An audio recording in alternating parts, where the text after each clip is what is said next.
Hello, everybody, and welcome to the Colts Cast. We're here to talk about anything and everything Indianapolis Colts. I am your host, Jamal Lawrence, coming at you today with a quick episode here, talking about some more draft talk for us. What should the Colts do in the draft? What should the Colts do in free agency? What effects will some of this next coming days have for us, especially with the combine being here, already starting for us. Unfortunately, I will not be going to it this year. I'm a little busy this weekend, so I will not be able to go to it. But I can tell you from last year, it was a blast. So I can imagine this year the same thing. I know some of the hype for majority of Colts fans may not be the same, of course, because we're not targeting a quarterback. But still, with the number 15 pick, still a great time. Great time to get out there and see these athletes go, because they are the next generation of what's going to be in this game and what's to come. So always a good time to see them out there. Best of luck to all of them as well. And without further ado, we'll go ahead and jump into it because we do have a lot to talk about today in regards to the Indianapolis Colts. But before I go ahead and jump into it, please go ahead and hit that subscribe and like button. Absolutely free for you, and it helps us get out to other passionate Colts fans just like yourself. So please, while you're here, hit that button. Also, drop a comment below telling me what you think about not only this episode, but who you're looking forward to seeing in the combine this year, as well as maybe what you think we should do for the our first round draft pick. I know there are a lot of opinions right now still up in the air of what we should do, but without further ado, let's go ahead and jump into it.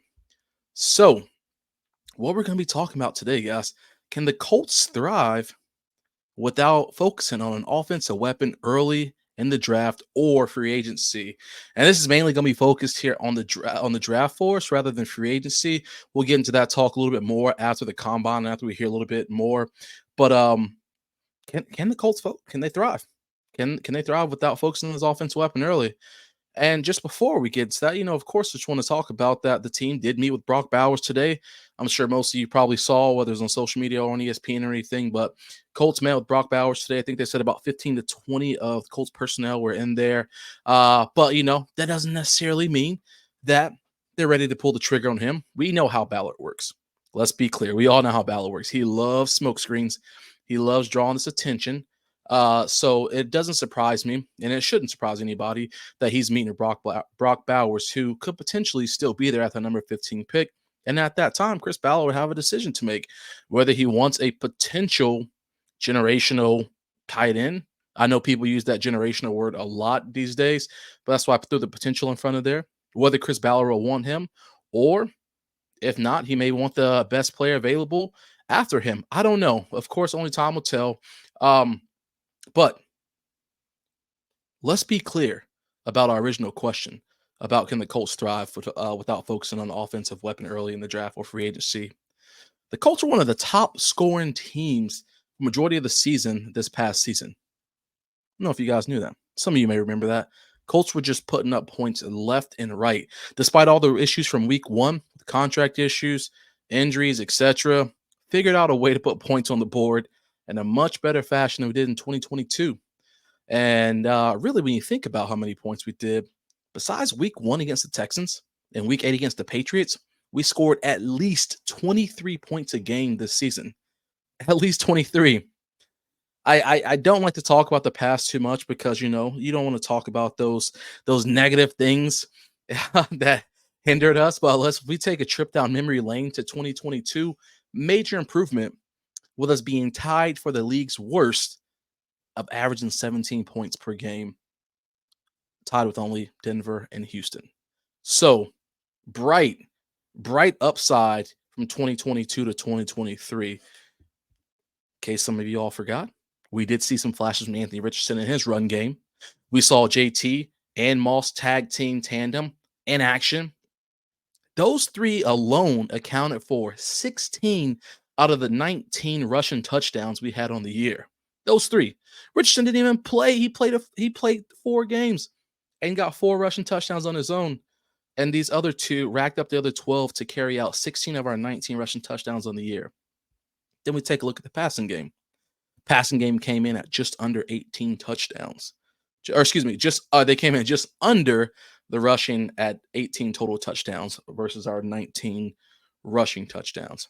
So, in my humble opinion, of course, I think the air attack has to be there a little bit more, has to be more prevalent to meet Shane Steichen's philosophy of throw to score and run to win. Now, of course, we do know that there were obstacles in the way for us. We do know that we had Minshew back there. We had a backup quarterback all year long, et cetera, et cetera. But again, Minshew showed that he could get the job done when it mattered. Sometimes it was ugly, sometimes it was pretty. But guess what? The job got done when it mattered the most for what it's worth.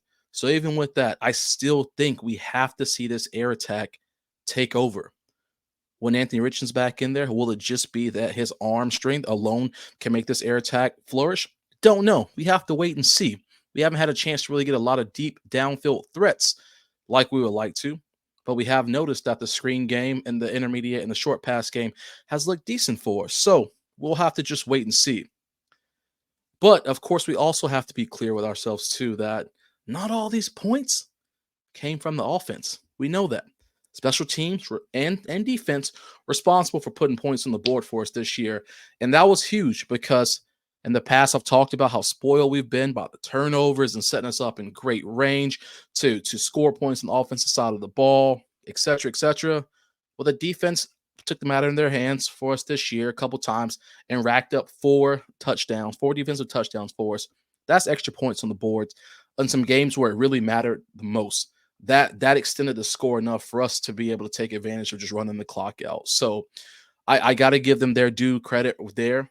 Now I will be crystal clear about the rest of the defensive play. I know it was shoddy for a lot of the season and a lot of questions. Of course, we had plenty going on. I don't have to go down the rabbit hole of kind of what happened with the defense this year. We all know that, which is why we're kind of in one of our situations we're in now about what we're going to do in the future.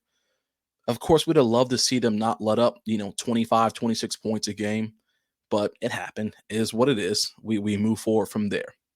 So after all this, I'm telling you, defense scoring 4 touchdowns, all the passing game only getting 18 touchdowns, run game dominated with 19 touchdowns. I tell you all this to tell you one simple thing. The Colts must focus on offensive weapons early in the draft. There's just no doubt about it. We know Ballard's going to pay Pittman a ton of money. He's already said that they've been talking with his agent. His agent's fun and friendly, whatever the case is. He doesn't want to use the franchise tag, but it's a tool.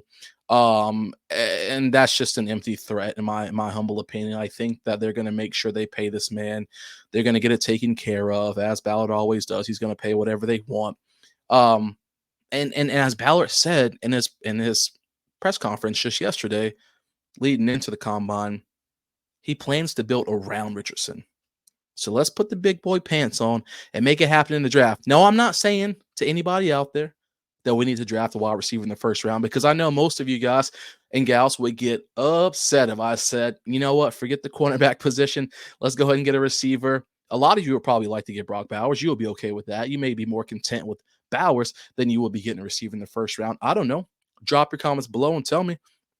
But at least if we do attack the defensive side of the ball in the first round, we need to get us a quality receiver in the second round. And I know that this is a jam-packed draft with a ton of receivers, but let's lock us in one early, one that we think can have a bright future in Indianapolis and continue to build around Richardson, like Chris Ballard said.